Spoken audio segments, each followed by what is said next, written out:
Hello students. तो स्वागत है आप सभी का इस वीडियो में, जिसमें हम लोग पढ़ रहे थे 10th क्लास की गणित अध्याय 9। और अध्याय 9 के प्रश्नावली 9.1 में हम लोग प्रश्नों को हल करना प्रारंभ कर दिए थे। आज की इस वीडियो पार्ट 24 में हम लोग पढ़ेंगे प्रश्न संख्या 15। तो चलिए इस वीडियो में आप लोग अंत तक बने रहिए, ताकि आप लोग भी 15 नंबर सवाल को खुद से हल करना सीख जाएं। तो चलिए इस वीडियो को स्टार्ट करते हैं और देखते हैं प्रश्न संख्या 15। देखिए स्टूडेंट्स, प्रश्न संख्या 15 है, एक सीधा राजमार्ग एक मीनार के पाद तक जाता है। मीनार के शिखर पर खड़ा एक आदमी एक कार को 30 डिग्री के अवनमन कोण पर देखता है, जो कि मीनार के पाद की ओर एक समान चाल से जाता है। 6 सेकंड बाद कार का अवनमन कोण 60 डिग्री हो गया। इस बिंदु से मीनार के पाद तक पहुंचने में कार द्वारा लिया गया समय ज्ञात कीजिए। देखिए क्वेश्चन है, एक सीधा राजमार्ग मतलब एक सड़क है जो कि एक मीनार के पाद तक जाता है। मीनार के शिखर पर एक व्यक्ति है और वह व्यक्ति किसी कार को 30 डिग्री के अवनमन कोण पर देखता है। मीनार के पाद की ओर एक समान से जाता है, यानी एक समान चाल से जो कार से जा रहा है व्यक्ति, वो एक समान चाल से जाता है। 6 सेकंड के बाद कार का जो अवनमन कोण है वो 60 डिग्री हो गया। इस बिंदु से मीनार के पाद तक पहुंचने में कार द्वारा लिया गया समय ज्ञात कीजिए। तो चलिए हम लोग एक फिगर बनाते हैं और समझ लेते हैं ये क्वेश्चन कहना क्या चाहता है। ठीक है, देखिए स्टूडेंट्स, हम लोग कुछ इस तरह का फिगर बनाएंगे और जिसमें आप समझ रहे हैं यहाँ पर यह एक मीनार है जिसको हम लोग नाम दे सकते हैं ए बी। ठीक है, तो यह ए बी एक मीनार है और इस शिखर पर एक आदमी यहाँ पर खड़ा है। ठीक है, और यहाँ से यह व्यक्ति इस राजमार्ग पर चलती हुई कार को देखता है। यह एक राजमार्ग है, यानी कि सड़क है जो कि इस मीनार के पाद तक आता है। ठीक है, तो यह सड़क, इसी सड़क पर एक कार जा रही है जो कि समान चाल से जा रही है। जब कार यहाँ पर है तो यह व्यक्ति यहाँ से देखता है, तो इसके आंखों से अवनमन कोण जो है 30 डिग्री का बनता है। तो जब कार यहाँ पर रहती है तो अवनमन कोण कितने डिग्री का बनता है? 30 डिग्री का बनता है। जब कार कुछ समय के बाद यानी 6 सेकंड के बाद कार जो है आगे की तरफ चली आती है, तो उसके आंख से जो है अवनमन कोण 60 डिग्री का बनने लगता है। यानी कि इस पॉइंट पर आएगा तो इस शिखर से कार का अवनमन कोण 60 डिग्री का बनेगा। तो चलिए हम लोग इसे, इस बिंदु को इससे मिला लेते हैं, फिर इससे मिला लेते हैं और यहाँ पर नाम रख लेते हैं सी और यहाँ पर डी। ठीक है, तो आप देख पा रहे होंगे कि यहाँ से ये जो बन रहा है एंगल अवनमन कोण 30 डिग्री का बन रहा है। ठीक है, तो ये जब 30 डिग्री का बन रहा है तो यहाँ से यहाँ तक क्या होगा? ये 30 डिग्री का होगा। ठीक है, और यहाँ पर जब कार आती है तो ये कोण जो है 60 डिग्री का हो जाता है। ठीक है, तो जब ये 60 डिग्री का बनेगा यहाँ से यहाँ तक, तो आप देख पा रहे हैं कि यहाँ 60 डिग्री का एंगल बनेगा। ठीक है, तो बोला गया है कि यहाँ से यहाँ तक कार को आने में जब 6 सेकंड लगता है, कितना? तो 6 सेकंड लगता है। तो यहाँ से इस पाद तक पहुंचने में कार द्वारा लिया गया समय क्या होगा, इसी को ज्ञात करना है। ठीक है, तो हम लोग मान लेते हैं कि यहाँ से यहाँ तक जाने में इसको x मीटर दूरी चलना होगा। ठीक है, और यहाँ से यहाँ तक जाने में इसको y मीटर दूरी तय करना पड़ेगा। ठीक है, तो चलिए हम लोग इसे यहाँ पर लिख लेते हैं हल और लिखेंगे माना कि। ठीक है, यहाँ पर लिखेंगे हम लोग माना कि ए बी एक मीनार है। ए बी एक मीनार है। ए बी एक क्या है? मीनार है, जिसकी ऊंचाई हम लोग मान लेते हैं h मीटर। ठीक है, माना कि ए बी एक मीनार है जिसकी ऊंचाई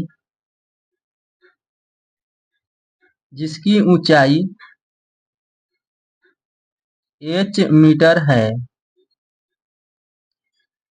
कार का अवनमन कोण भी मान लेते हैं। कार का अवनमन कोण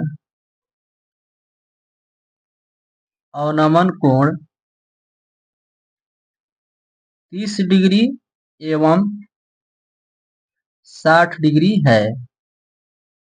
ठीक है, इतना हम लोग लिख सकते हैं। या आप माना कि मैं केवल यहाँ तक लिख सकते हैं, ये ना लिखे तो भी सही है। ठीक है, कोई दिक्कत नहीं होने वाला है। तो हम लोग यहाँ पर लिखेंगे समकोण त्रिभुज। आप ध्यान दीजिए, इसमें दो समकोण त्रिभुज बनेगा। एक ये छोटा वाला ए बी डी बनेगा, एक बनेगा बड़ा वाला ए बी सी। ठीक है, तो हम लोग सबसे पहले छोटा वाला त्रिभुज को लेकर चलेंगे। ठीक है, तो यहाँ पर लिखेंगे चूंकि समकोण त्रिभुज ए बी डी में, देखिए ए बी डी में जो है 60 डिग्री का एंगल बन रहा है, और 60 डिग्री के लिए ये वाली भुजा जो है लंब है और ये वाली भुजा आधार है। ठीक है ना, तो हम लोग यहाँ से लिखेंगे टेन। टेन क्यों? क्योंकि लंब और आधार में टेन थीटा ही लगता है। टेन 60 डिग्री बराबर ए बी बटे में बी डी। ठीक है, ए बी ये हो जाएगा लंब और बी से डी तक हो जाएगा आधार। ठीक है ना, टेन में 60 डिग्री का मान होता है √3 बटे में 1 बराबर ए बी। ए बी का मान कितना हो जाएगा? देखिए ए बी जो है h मीटर है और बी डी जो है y मीटर है बटे में y। ठीक है, तो यहाँ से मिलेगा, देखिए हम लोग क्या करेंगे, h से 1 में गुणा कराएंगे तो h हो जाएगा, y में √3 में गुणा होगा तो √3y हो जाएगा। ठीक है, तो यहाँ से मिल गया h का मान √3y। अब हम लोग क्या करेंगे, ये दूसरा त्रिभुज जो है बड़ा वाला, इसमें लेकर चलेंगे ए बी सी में। तो यहाँ पर लिखेंगे पुनः समकोण त्रिभुज ए बी सी में।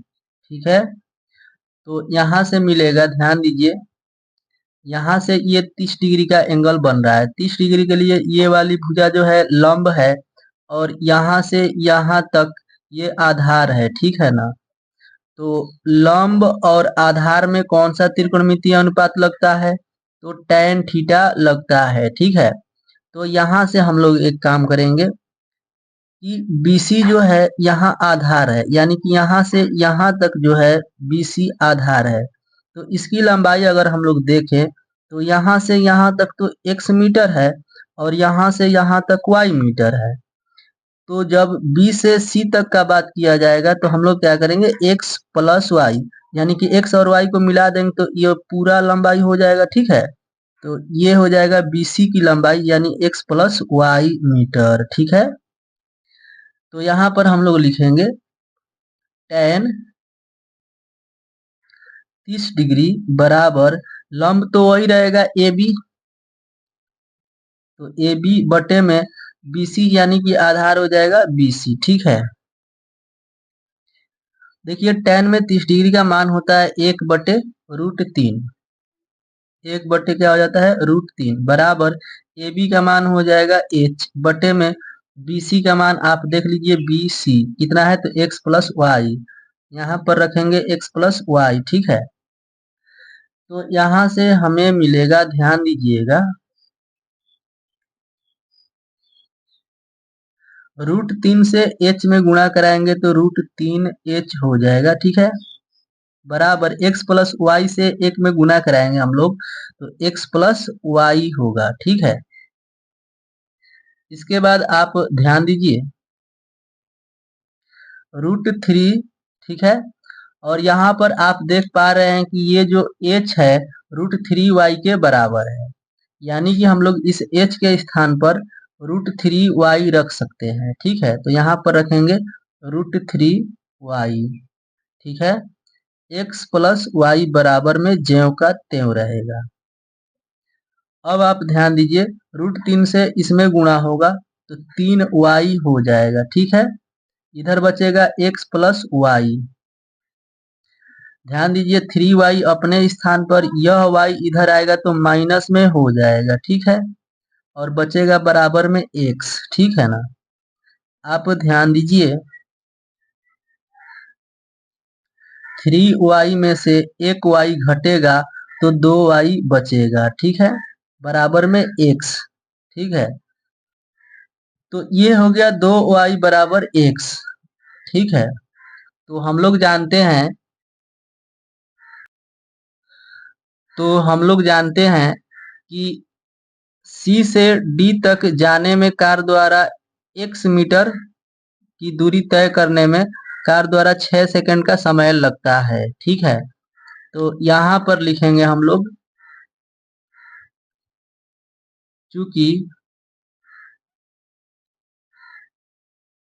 x मीटर अर्थात हम कह सकते हैं, अर्थात x मीटर जो है ये 2y के बराबर है। यानी कह सकते हैं कि x मीटर अर्थात 2y मीटर की दूरी तय करने में, 2y मीटर दूरी तय करने में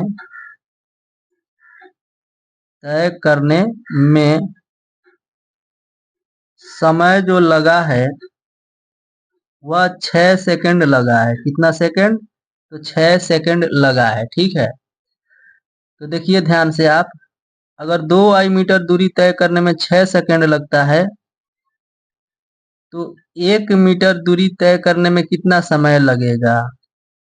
तो 6 ये बटे में आ जाएगा 2y। ठीक है, तो आप ध्यान दीजिए 1 मीटर दूरी तय करने में लगा जो समय है 6/2y है। ये कैसे हुआ तो आप यहाँ रफ में समझिएगा, यहाँ पर रफ के द्वारा आप समझ लीजिए। जैसे मान लीजिए कि 10 रुपए में 20 आम मिल रहा है। ठीक है, तो 1 रुपए में कितने आम मिलेंगे बताइए? तो आप बिल्कुल सही सोच रहे हैं कि 10 रुपए में 20 आम मिल रहा है, तो इसका मतलब कि 1 रुपए में कितना आम मिलेगा? तो 2 आम मिलेगा। कैसे? तो 20 और ये जो है भागा में चला आएगा यानी बटे में, 10 से ये कटेगा 2 बार में यानी कि 2 आम मिलेगा 1 रुपए में। ठीक है, ठीक इसी तरह से आप समझ लीजिए 2y मीटर में 6 सेकंड लगता है तो 1 मीटर में कितना लगेगा? तो 6/2y लगेगा, यानी कि ये जो है बटे में चला जाएगा। ठीक है, और फिर आपसे यहाँ पूछा जाए कि 5 रुपए में कितना आम मिलेगा, तो आप कहेंगे कि 10 आम मिलेगा। क्यों? क्योंकि इस 2 में इस 5 का आप गुणा करा देंगे तो 5 दूनी कितना हो जाता है? 10 हो जाता है। ठीक है, इसी तरह से आप समझिए कि 1 मीटर तय करने में दूरी 6/2y समय लगता है। ठीक है, इतना सेकंड का समय लगता है। तो आप बताइए कितना दूरी तय करना है अभी कार द्वारा? तो कार द्वारा यहाँ से अभी यहाँ तक जाना है, यानी कि y मीटर दूरी तय करना है। ठीक है, तो यहाँ पर लिखेंगे हम लोग, इसलिए y मीटर दूरी तय करने में